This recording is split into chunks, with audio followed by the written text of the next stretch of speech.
Witajcie moi drodzy i zapraszam Was dzisiaj na pokład Napoleona 250 od marki Benda.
Napoleon Boba dokładnie, bo tak się poprawnie nazywa ten sprzęt. A propos nazewnictwa, to tutaj ładnie wkomponowany napis Benda, spoko. Tutaj Napoleon Bob i pod spodem BD 250-30. To jest nazwa kodowa wewnętrzna jakby Bendy, więc po co oni tutaj umieszczają? Nie wiem. Jeśli mam być czepliwy, to jak na tak ładny motocykl, to te naklejki, które nie są nawet pod bezbarwnym chyba, spoko, bo da się je łatwo zerwać, ale wyglądają trochę dziadowsko, zwłaszcza teraz jak tutaj już trochę brudu się dostało. To nie jest, wiecie, jakiś deal breaker, to jest jednak maszyna, która no w całokształcie ma być po prostu piękna, a te naklejki są takie średnie. Chociaż ten napis na zbiorniku mi się podoba, ten logotyp imitujący jeszcze śrubki też bardzo fajnie wygląda. Tutaj te popychacze zaworowe. On ma oczywiście wałek w głowicy i łańcuszek rozrządu, nie popychacze, no ale taka imitacja została tutaj zaimplementowana. To są osłony do fajek. Mamy 2 cylindry, 2 fajki, dwie świece. No i tutaj ten napis też jest taki fajny retro staroświecki. Także w całokształcie to naprawdę bardzo ładnie wygląda ta maszyna. No ale o wyglądzie już mówiłem przy okazji pierwszego materiału z tym sprzętem. Ku mojemu zdziwieniu pozytywnemu, bardzo dobrze się wyświetlił wśród Was. Lepiej niż takie kowe zwariowane, którym ostatnio jeździłem. Tam to obejrzało kilka osób, a tutaj 17 000 chyba, więc customowy motocykl, który trafia do niszy raczej, okazuje się, że ten Wam się najbardziej podoba, co mnie niepomiernie cieszy. No i w materiale tym wspominałem, że będę chciał go pokazać, jak tylko dostanę, właśnie jak to jeździ, jak to się sprawuje na drodze. Kilka kilometrów miałem okazję tym zrobić i potwierdzić swoje przypuszczenia dotyczące tego sprzętu. Jak słyszeliście przed chwilą, przetarłem sobie pod nóżkiem. Jest bardzo specyficzny, jeśli chodzi o prowadzenie ten motocykl, ale raczej na plus, chociaż się tego nie spodziewałem. Jest kilka mankamentów, no ale o tym za chwilę.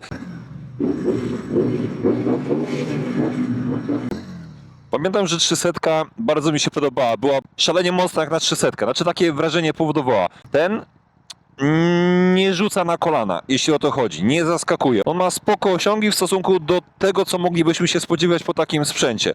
Natomiast jak to startuje, 300 miała taki feller w pierwszej serii, którą wychodziło. Stowiecki piątki zresztą też, że nie miały podpory paska klinowego, znaczy zębatki zdawczej paska klinowego i potrafił ten pasek przeskakiwać, to było czuć. Tutaj nie będzie tego, bo nie mamy paska, mamy łańcuch. Nie powinno się tutaj nic stać, a jak przyspiesza? Troszkę się zławił.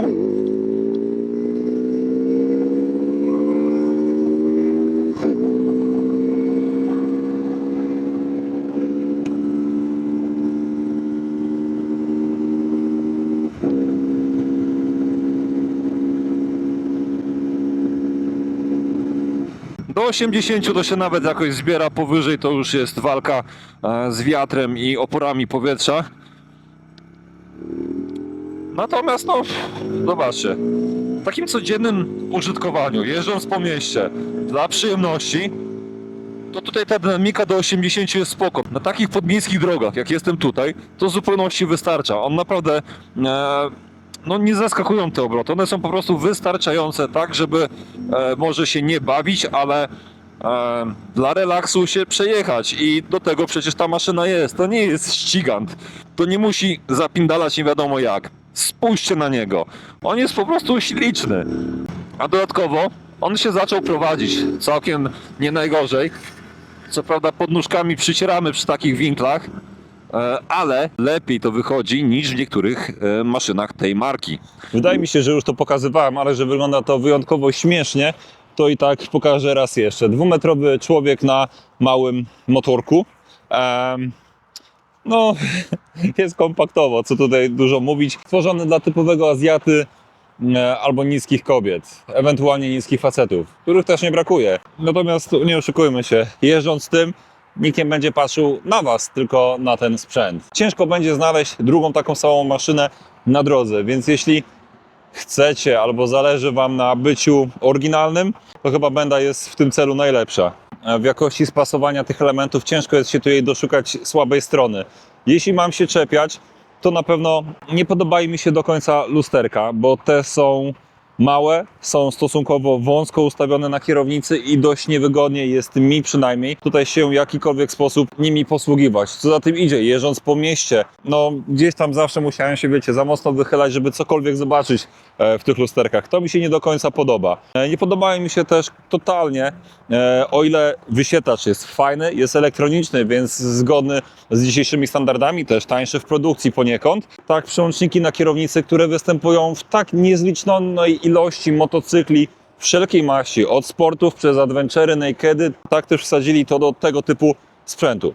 Oczywiście, no cięcie kosztów, ja rozumiem, ale największy konkurent, czyli w tym momencie Royal Enfield, oni tam to jakoś potrafili ogarnąć i u nich te zespoły przełączników są, no dalej mają jakiś smak. Motocykl wygląda jak relik lat 60. i wszystko na nim ma taki styl. A tutaj taka niekonsekwencja, bo nowoczesne przełączniki, ale mamy na przykład imitację popychaczy na silniku. Sugerujemy, że ma być to maszyna na stary styl robiona, no to fajnie byłoby, żeby to wszystko było konsekwentnie, a umówmy się, to nie jest aż tak drogie w przepastnym portfolio produkcji chińskiej znaleźć odpowiednie przełączniki. No ale to jest detal.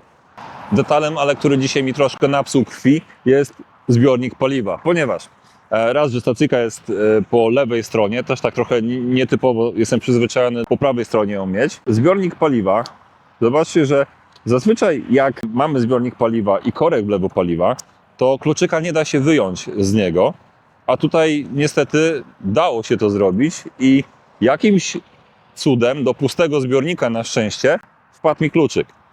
Wyjąłem go oczywiście za pomocą statywów do aparatów, ale no nie wiem, on powinien się tutaj blokować, nie dać się wyjąć, a tej blokady tutaj nie ma. Taki niechcący napotkany problem, korek wlewu paliwa mógłby być na zawiasie. Wtedy było zdecydowanie łatwiej użytkować ten sprzęt. Przyjemniej, może nie łatwiej, przyjemniej. A tak to gdzieś tam musimy go odłożyć, trzymać w ręku, nie wiadomo co z nim zrobić. Nie daj Boże upuścić na zbiornik i go zarysować, a ten, jak wiadomo, jest dość miękki z lakierniczego punktu widzenia. Teraz tak, prędkości przelotowe. Jak widzicie na załączonym obrazku, 100 na liczniku, 6 bieg, obrotów mam 6,5 tysiąca, pokazuje mi chyba, nawet nie wiem dokładnie, tylko taka kropeczka orientacyjna bardzo, ale rozpędzę go ile fabryka dała, natomiast prawdopodobnie będzie to słychać w mikrofonie. Jest głośno, są duże opory powietrza, bo nie mamy żadnej owiewki, więc jest już zdecydowanie nieprzyjemnie. Teraz lekka górka, no ale jakoś tam sobie się rozpędza, nie? To 110, które zakłada producent, osiągam. Maksymalnie rozpędziłem go do 120, chyba 5 tych licznikowych, no ale to już nie są jego rewiry. Do 100 jest ok, powyżej da się. Na pewno tira wyprzedzicie prędzej czy później. O, teraz się wyrównała droga. Zmienił się kierunek wiatru. Mam bardziej z boku i już się rozpędzam. 115, dobra, schylę się. Ale nic to nie daje. O nie, daje, idzie. O mój Boże, będę wyprzedzał. 3 argumenty. Motocykl jest niedotarty.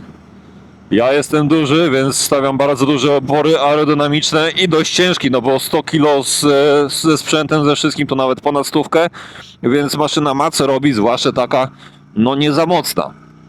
Niemniej jednak jest to taka mocniejsza 125, no co tu dużo mówić, która, jeśli ktoś lubi tego typu sprzęty, a 125 to dla niego za mało najzwyczajniej w świecie, no to jedzie w takie coś i się cieszy. Dla niższych kobiet super, wystarczy. W trasę bym tego dalej nie zabrał, ale to nie jest motocykl na trasę. Przede wszystkim ma za twarde zawieszenie. Te siedzonko jest stosunkowo wygodne, dzięki temu jestem w stanie się tutaj dość ładnie i miękko rozłożyć, więc jest mi w miarę wygodnie, ale siedzę jak na takim krześle i mimo że zrobiłem tutaj wszystko co się dało, to jeśli chodzi o zawias, z przodu mamy rebound do regulacji i jakby wam to powiedzieć, zmiękczyłem go tak, że on teraz bardzo fajnie nurkuje, bardzo ładnie przechodzi przez wszystkie nierówności.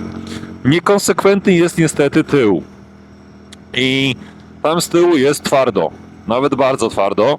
Aktualnie napięcie wstępne sprężyny rozkręciłem na maksa, więc ugina się ona swobodniej, jest troszkę wygodniej dzięki temu na tym sprzęcie, niemniej jednak no nie ma co się oszukiwać. Zawieszenie jest przekombinowane, jeśli chodzi o wygląd, oczywiście, że tak.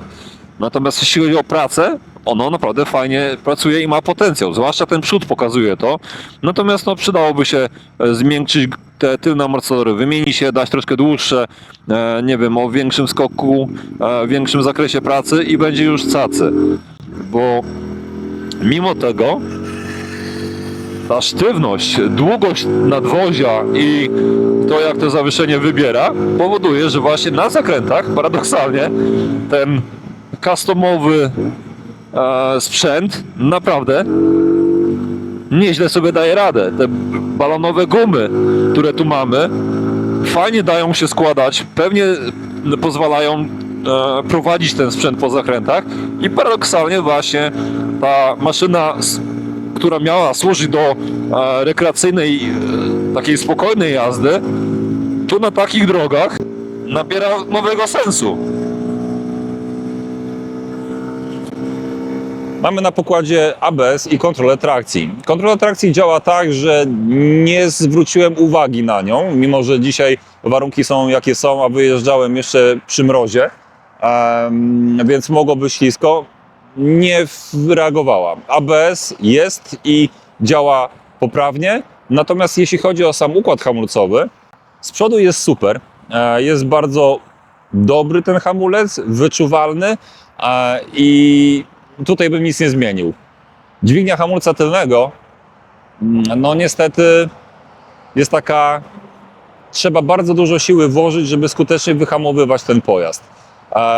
Miałem okazję jeździć tym motocyklem u boku Royal Enfielda 650, to było shotguna, to tam hamulec przedni był taki ale tył jak wciskacie, to jak w bębnie, zero-jedynkowo. Przestrzał między tym a Royalem był bardzo duży, więc na to zwracam uwagę, ale faktycznie obiektywnie rzecz ujmując tylny hamulec jest dość słabawy. Plus jest taki, że właśnie ABS jest wyczuwalny, ale bardzo taki nienatarczywy. Więc mamy wrażenie, że jednak damy radę wyhamować ten pojazd w tej masie i tej mocy z każdych prędkości. Do jazdy takiej miejskiej wystarczająco, do szybkiej jazdy nie musi być lepszy, bo on szybko nie jeździ. Jeśli chodzi o skrzynię biegów, to nie zdarzyło mi się, żebym nie trafił w bieg, żeby mi nie wszedł luz, czy żeby taki półbieg trafiać. Także powiedzmy, że jest dokładna, czy biegi wchodzą poprawnie, natomiast bardzo gumowo. A to wszystko przez te dźwignie, które zarządzają tym przerzucaniem. Jakby dźwignia wychodziła bezpośrednio z silnika, byłoby ok, a tutaj jest ten taki przegub dziwny i on powoduje, że taki miękki, gumowy sposób, jakby odczuwamy tą dźwignię zmiany biegów. Dobra, ja sobie dzisiaj tak pomarudziłem troszkę na tą będę, ale to nie jest tak, że ona mi się nie podoba. To nie jest tak, że jest to zły motocykl. Wręcz przeciwnie. On ma pewne mankamenty, ale tak w całokształcie to jest naprawdę fajna maszyna, której nie powstydziłbym się mieć w garażu. No, musiałaby być troszkę większa z oczywistych względów. To jest właśnie taki paradny sprzęt. Typowo dla chilloutu, żeby pojechać, oderwać się od rzeczywistości. Prowadzi się wystarczająco dobrze. Osiągi mogłyby być lepsze, ale nie jest źle. ta skrzynia idzie przebrnąć. To wiecie, jak ja patrzę to ze swojej perspektywy, czyli jak jeżdżę po mieście, dość agresywnie, dość szybko, bo zawsze gdzieś tam ten czas nagli. Ale jeżdżąc na co dzień, dla przyjemności, tak jak tutaj sobie jeżdżę i nagrywam, to jest bardzo przyjemny motocykl. Jest kilka błędów w nim, ale to są takie pierdoły, które przypuszczam, że z kolejnymi generacjami mogą być poprawione. I pewnie będą poprawione, bo Benda bardzo szybko jakby uczy się i wchodzi. Generalnie w tej marce będzie sporo zmian w tym roku, z tego co wiem. Z jednej strony widać było na EICMie, co pokazali. 250 w hybrydzie, 750 Boxera, 1700 Dark Flagi, o których chyba wspominałem, że będzie 750, która nabiera nowego sensu, czy też 1000, która już w ogóle będzie absolutnym sztosem moim zdaniem, dalej V4. Sporo innych ciekawych rozwiązań. Mają też i klacza na przykład już w swojej ofercie, także ta marka się rozbudowuje. W tym roku, z tego co wiem, zmienił się już importer, natomiast dowiedziałem się też tak w kuluarach, że Benda bardzo mocno tutaj jakby kontroluje ten rynek i nadzoruje go. Może tak, nie kontroluje, ale nadzoruje, więc są świadomi tego, co się dzieje, uczą się tego rynku, więc to też pozytywnie wpływa na te motocykle, bo się bardzo szybko rozwijają i chcą się rozwijać na naszym rynku, więc to nie jest taka firma krzak, która wiecie, dzisiaj produkuje motocykle, jutro żarówki. Nie. Oni tam mają kupę siana na to, żeby rozwijać tą technologię i pokazywać się z jak najlepszej strony. I to jest właśnie najistotniejsze w tym motocyklnie, w ogóle w marce Benda. Idą swoją drogą, nie kopiują, maszyny mają takie nietuzinkowe, jedynie w swoim rodzaju. I to jest dla mnie bardzo duża zaleta i to mi się podoba właśnie w chińskiej motoryzacji, która odchodzi od tych stereotypów tandety, kiepsko wykonanych motocykli i przede wszystkim kopii czegoś innego. To jest jakieś i to jest chyba najważniejsza rzecz w tej Bendzie. Tyle ode mnie, tej grudniowej, nieco mroźnej aurze, ale słonecznej, także czysta przyjemność wtedy jeździć takim sprzętem. Do zobaczenia, do następnego, cześć!